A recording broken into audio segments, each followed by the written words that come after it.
বাটা আমাকে দিল। এই বাটা প্রথমে খেতে হয় ভাত দিয়ে, ভুলে গেছি। এখন খাবো বাটা, কালো জিরা বাটা।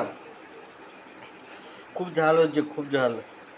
রসুন রসুন দিয়ে করেছে আজকে। কত রসুন খাওয়া, রসুন বাটা খাওয়া।